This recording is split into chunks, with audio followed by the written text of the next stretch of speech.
going on, guys? We have another episode of Financially Irresponsible. I'm your host, Rahkim Sabree, and the last episode was really exciting. We got to dive into a real life case study with somebody who is actually struggling with debt right now on their credit cards. And based off of everything that I shared, I hope that that's a situation that is pretty resonant with some of the general population and that those tips were helpful. Today, I want to do another case study, and I want to focus on somebody who is experiencing something on the opposite end of the spectrum. And so I'm going to give you some cool financial therapy definitions, explain the situation, and I'm sure that there's somebody out there who can relate to this experience. So let me set the stage. This individual makes pretty decent money. I won't say exactly how much, but they're doing pretty well for themselves. They don't have a ton of debt. They have a family. And one of the things that they do is save excessively. I'm talking about greater than 50% of their income. And the reason why they save so excessively is because they are worried about really kind of conditions that mirror the conditions that we're experiencing right now, right? So their triggers have been activated, right? We are in a pretty difficult economy. The cost of things have gone up. We're experiencing inflation. I believe the average car payment now is between $500 and $700 a month. People can't find reliable housing that within a particular price range. This individual doesn't have any of those problems, but they're seeing these things happen out in the real world. And of course, it is validating these thoughts and feelings that they have around money. And so what they do is, it's not the same as financial hoarding, but it's very similar to this idea of hoarding where they want to take so much of their income and put it away into savings, into even, their around their house, because they're worried that something's going to happen and they need to have access to their money. And they want to make sure that they're not in a position where, they're like the last guy that I told you about. And in the world of financial therapy, there is this concept of money scripts. Money scripts were coined by Dr. Brad Klontz, who's a financial psychologist. And I believe I talked about this in a previous episode. There are 4 primary money scripts. Well, this particular script, this idea that, you want to put so much money away, you want to save aggressively, like you're exhibiting all of the positive financial habits, but to an extreme. So much so that it's actually creating anxiety for you. You're constantly checking your bank account balances. You're constantly checking your credit score. You're constantly rebalancing. It's called vigilance. It's called money vigilance. And individuals who are experiencing money vigilance will exhibit a lot of the behaviors of this particular individual that I share with you. And so how do we address vigilance without discouraging positive money behaviors? Well, again, we have to go back into this conversation about values and goals. We have to understand how the individuals experiencing this vigilance perceives money. What does money represent to that individual? And I want to ask you, what does money represent to you? Does money represent safety? Does money represent power? Does money represent freedom and flexibility? And when you get down to understanding what money actually represents for you, you can begin to unravel some of the patterns and the behaviors that you exhibit when it comes to money. If money represents safety, for instance, then you're going to use that money in a way to reinforce what you believe are ideals around being safe. Maybe that looks like spending money on a security system. Maybe that looks like having money in the form of cash or buying large quantities of gold and silver as your investment because you might feel like you have to get up and go somewhere very quickly, and this is a currency that you can exchange. You might be a prepper and have a basement or pantry full of food items, canned goods, rice, water, et cetera, because you're doomsdaying, right?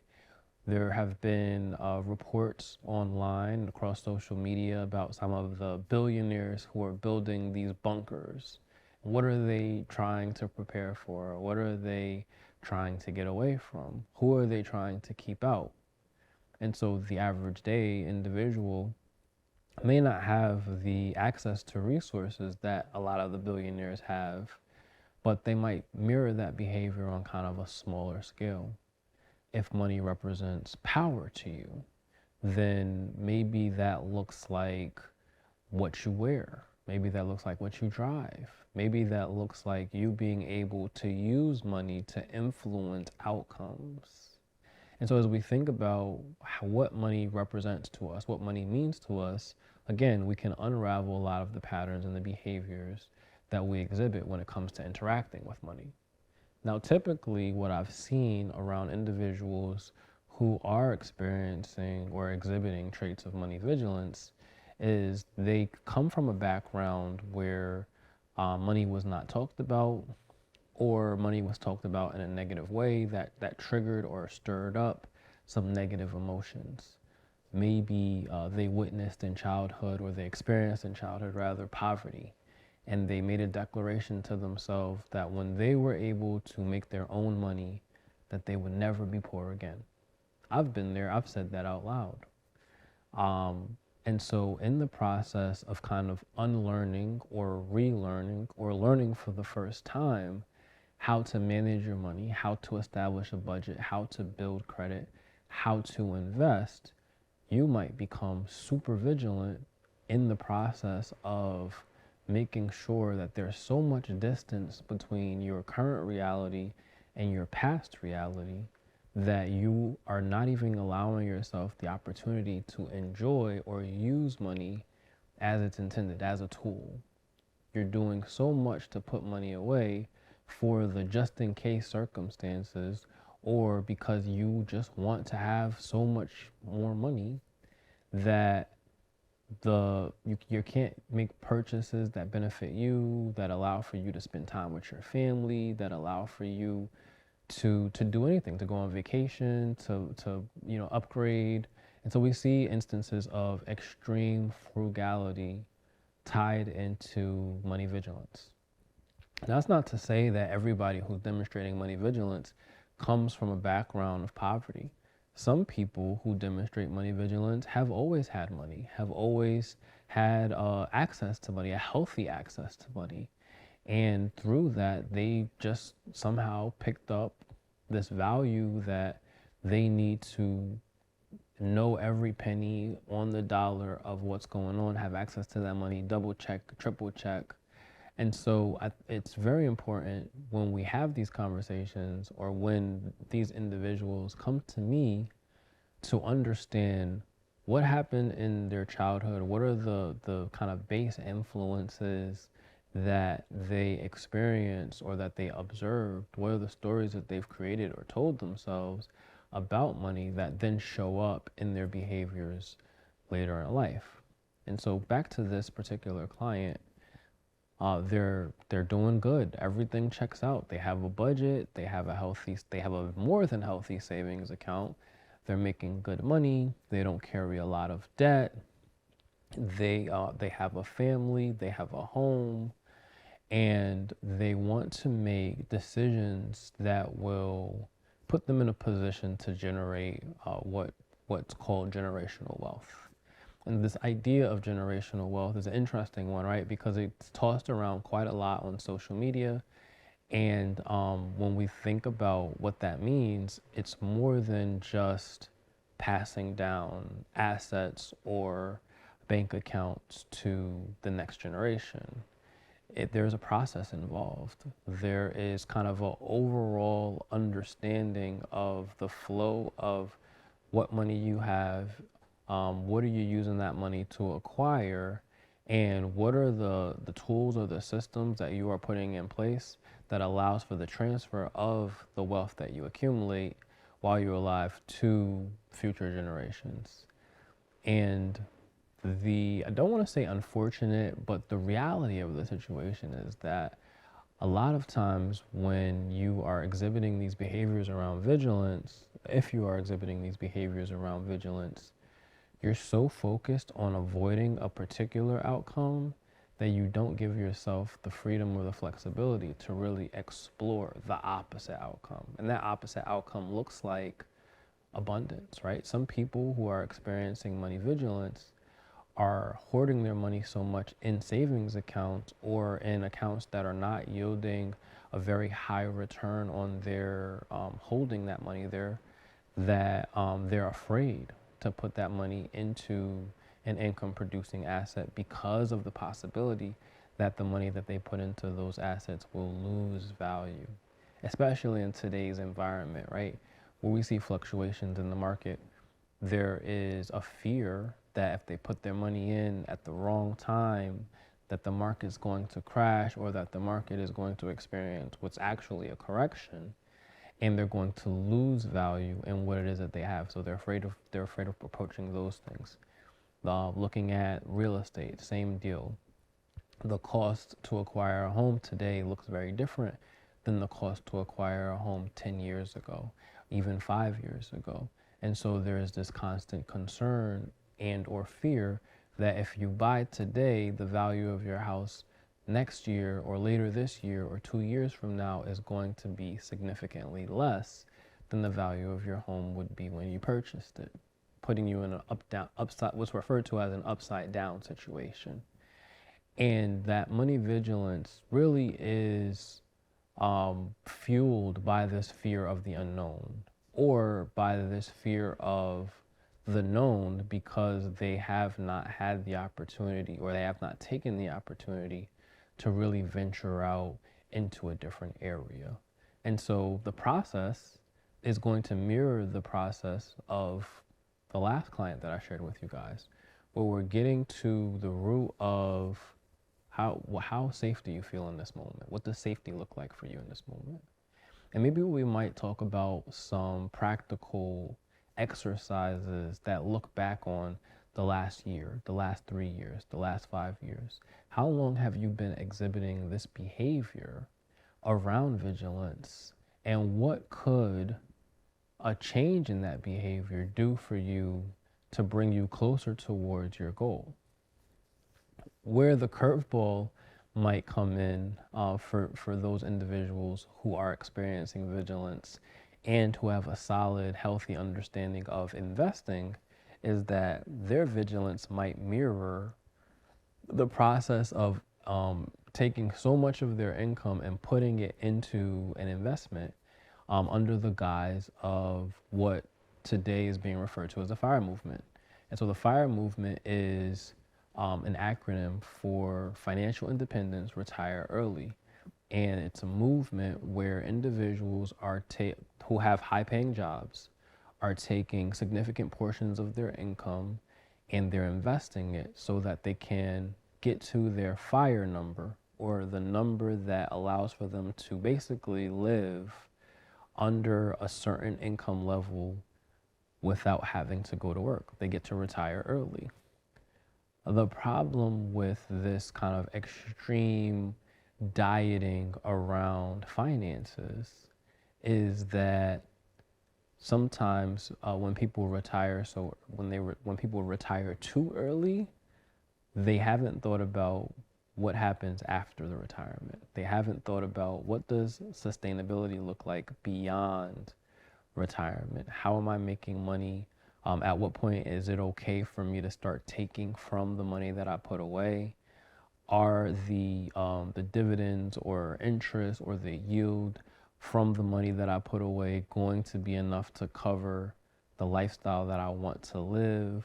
Am I going to get bored? Are there other things that I want to do, that I want to experience if I'm retiring in my 30s, my 40s, my 50s? And now I'm hoping that I don't outlive the money that I put away. And so this FIRE movement is very popular across social media. There's an interesting kind of intersection with the world of financial therapy because some of these behaviors can be exhibiting signs of vigilance. Now, I want to pause here really quickly and just kind of take a step back because as I introduced this concept of money vigilance as one of the 4 known money scripts, when individuals hear that, they fall in a particular category, one of these 4 money scripts, or they fall in 2 or more of these categories, like these money scripts are something that resonates with them on multiple levels, they might think of it as a bad thing. Somebody who's experiencing money vigilance, or somebody who is experiencing money avoidance, or the other 2, doesn't necessarily mean that they are bad or that they're bad with money or that they have an issue or a diagnosable problem. It just kind of shows where they are aligned in that moment of their financial journey. And so we might hear money avoidance or money worship or money status or money vigilance and say, oh, well, this is where I am today. I don't want to be there, or it's a bad thing for me to be there. And it's not a bad thing. It really kind of comes down to what are your ultimate goals when it comes to navigating your financial landscape, personal finance being personal, more personal than it is financial, and how are your behaviors and your interpretations of money, your interactions with money, influencing whether or not you are closing kind of the gap between where you are and where you like to be, or is it keeping you from being able to fully experience what it is that you would like to accomplish in a very healthy and safe way. And so a lot of times when we're looking at money avoidance or people who are demonstrating signs of money avoidance, we have to acknowledge kind of the root of what put them in this frame of mind.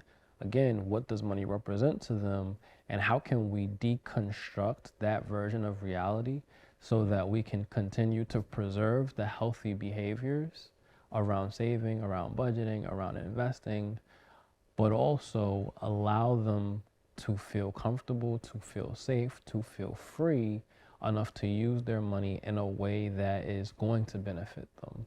Whether that looks like going on vacation, having a new hobby, updating some things, etc.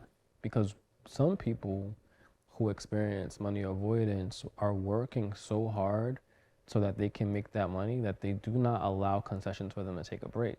Some people are sacrificing their health, their physical health, their mental health, so that they can be in environments where they continue to earn high, and they have this hyper focus on on their money, on their finances, and they're not truly living life. They're just being a machine.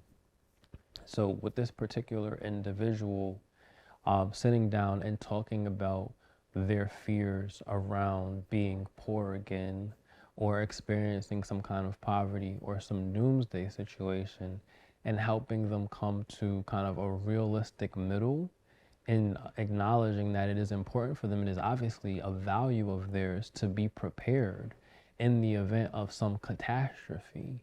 That yes, you should have an emergency fund. Yes, you should be putting money away, but there are ways for you to do it and ways for you to segment where you put that money.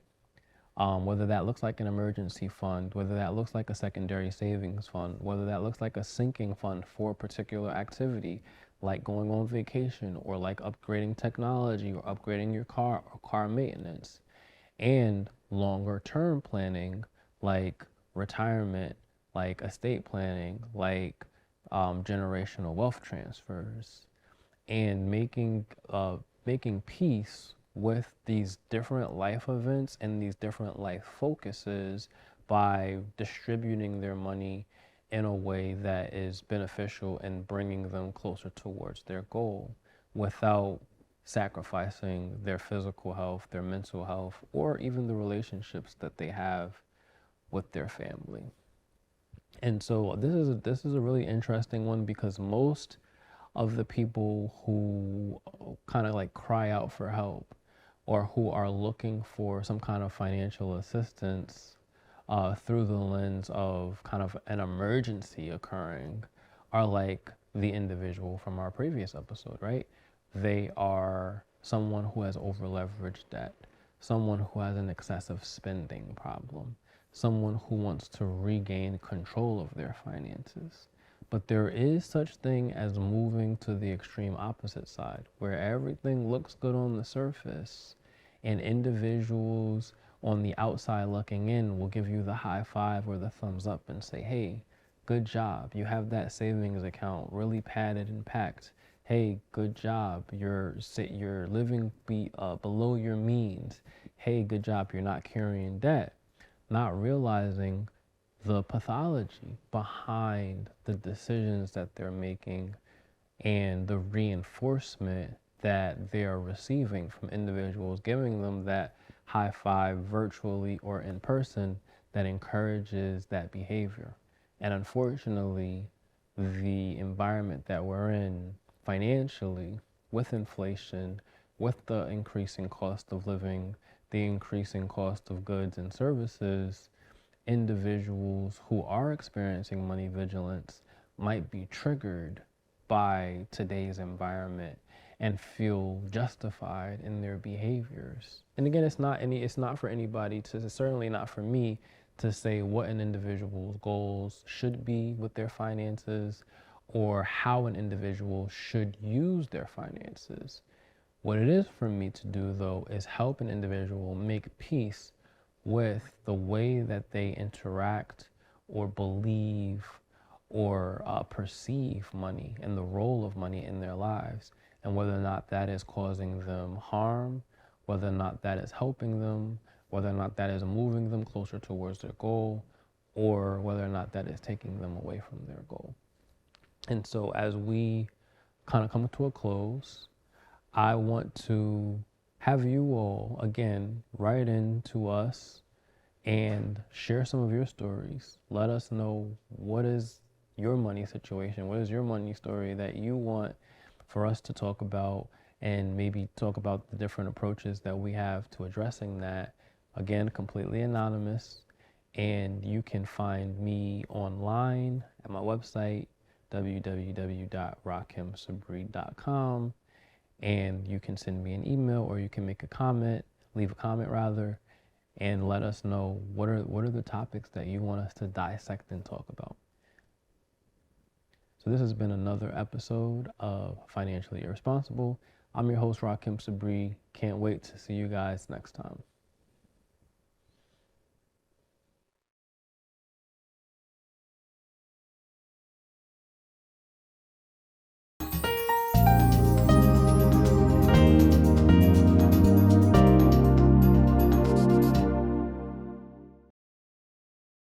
The Saybrook Fish House in Canton has been serving fresh seafood, chicken, and prime steaks for 40 years. Experience one of our 3 unique dining room settings, 2 with fireplaces, or relax in our cozy pub with a craft beer, wine by the glass, or specialty cocktail while enjoying a meal from our new lighter fare pub menu. Serving lunch and dinner Tuesday through Sunday. Reservations accepted for parties of 2 to 42. Gift cards always available. The Saybrook Fish House, nestled at the crossroads of routes 44, 202, and 179 in Canton.